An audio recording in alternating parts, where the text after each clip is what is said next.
અધ્રુવીભૂત પ્રકાશ પોલરાઇઝર P પર આપાત થાય છે. પોલરાઇઝરમાંથી નિર્ગમન પામતો પ્રકાશ એનાલાઇઝર A પર આપાત થાય છે.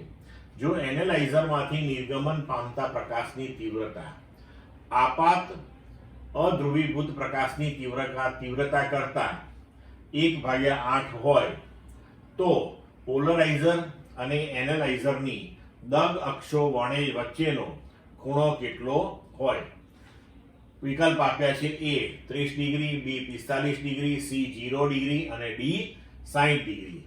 હવે જુઓ, અધ્રુવીભૂત પ્રકાશની તીવ્રતા આપણે I0 લઈએ તો પોલરાઇઝરમાંથી નિર્ગમન પામતા પ્રકાશની તીવ્રતા એ એનાલાઇઝર પર આપાત થતા પ્રકાશની તીવ્રતા બરાબર ગણાય. તો I0 ડેશ એટલે કે એનાલાઇઝર પર આપાત થતા પ્રકાશની તીવ્રતા એ અધ્રુવીભૂત પ્રકાશ જ્યારે પોલરાઇઝરમાંથી નિર્ગમન પામીને બહાર આવે ત્યારે એની તીવ્રતા થઈ જાય I0/2. આપણે થિયરીમાં ભણેલા છીએ.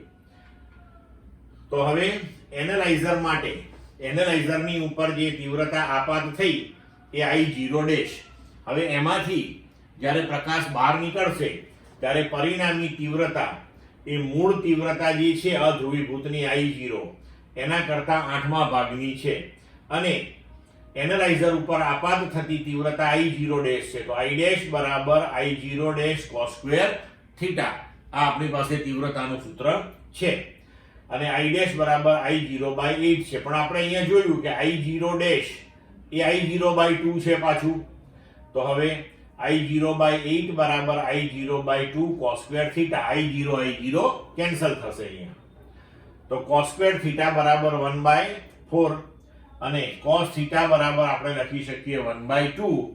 તો થીટાનું મૂલ્ય આવશે 60 ડિગ્રી. એટલે વિકલ્પ પ્રમાણે આપણો જવાબ થશે D. ક્લિયર મિત્રો?